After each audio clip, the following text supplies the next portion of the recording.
Assalamualaikum warahmatullahi wabarakatuh. Kali ini kita menuju ke pertemuan yang ke-17 tentang praktikum ke-17 ya, tentang pemrograman dengan programming language SQL. Jadi pada Oracle kita juga mempelajari sedikit pemrograman ya.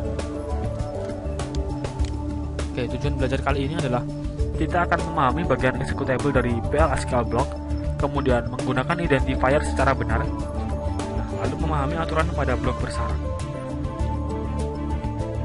Baik, sintaks pada PL SQL. Nah, baris-baris statement pada PL SQL merupakan kumpulan karakter yang dapat diklasifikasikan sebagai berikut. Yang pertama delimiter, kemudian identifiers, literal, dan komentar. Identifier digunakan untuk memberi nama bagian PL SQL, meliputi konstanta, variabel, exception, kursor variabel, subprogram, dan package.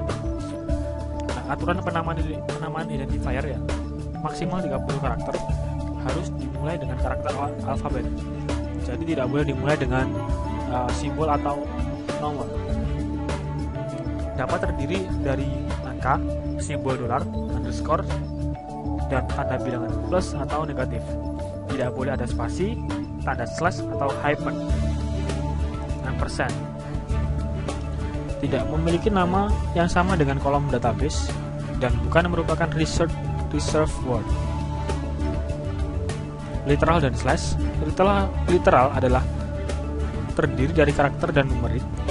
Karakter literal harus diapit oleh tanda petik.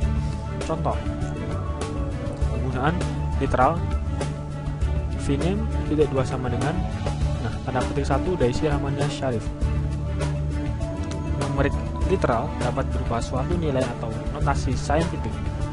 Slash digunakan untuk menjalankan PL SQL block dalam file script atau SQL plus prompt. Nah, komentar yang terdiri dari satu baris menggunakan tanda minus 2 kali. Sedangkan komentar yang terdiri dari lebih dari satu baris menggunakan simbol slash, asterisk, dan asterisk slash untuk menutup komentar tersebut. Fungsi SQL dalam PL SQL.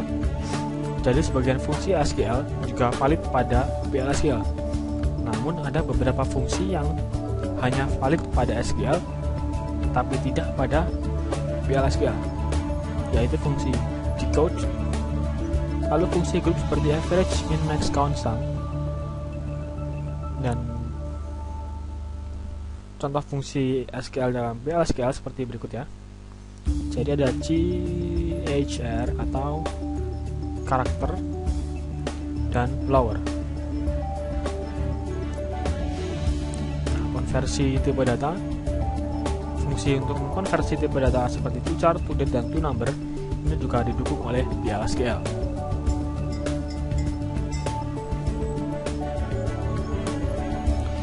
Blok bersarang dan ruang lingkup variabel.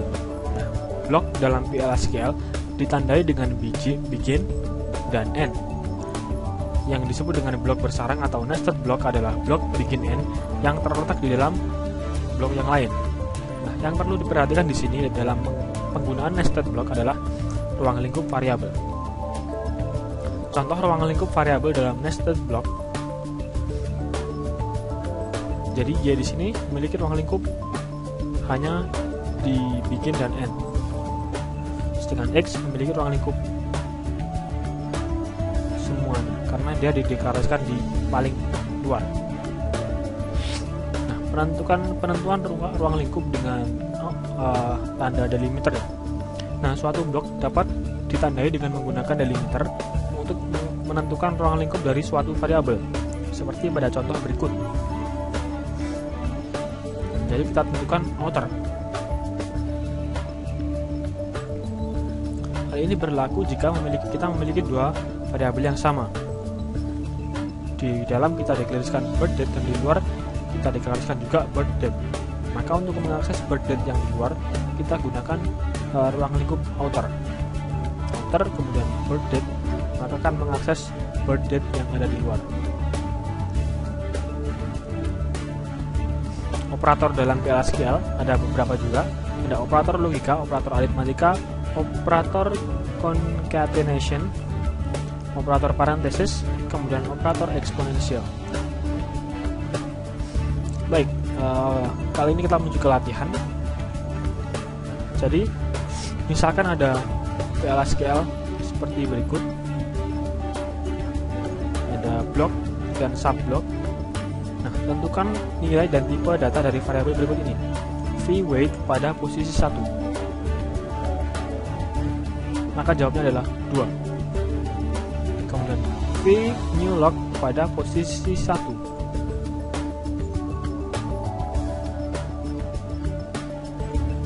Maka jawabnya adalah Western Europe.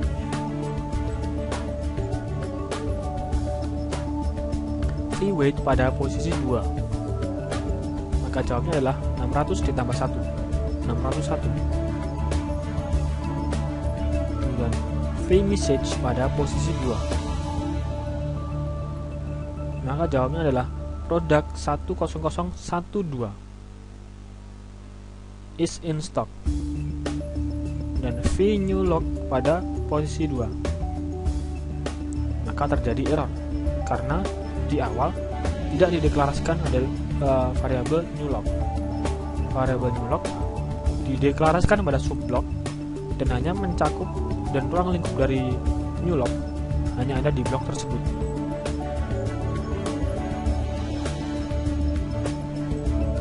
Baik, sekian untuk pertemuan yang ke-17 tentang pemrograman dengan PLSQL. Terima kasih atas perhatiannya. Wassalamualaikum warahmatullahi wabarakatuh.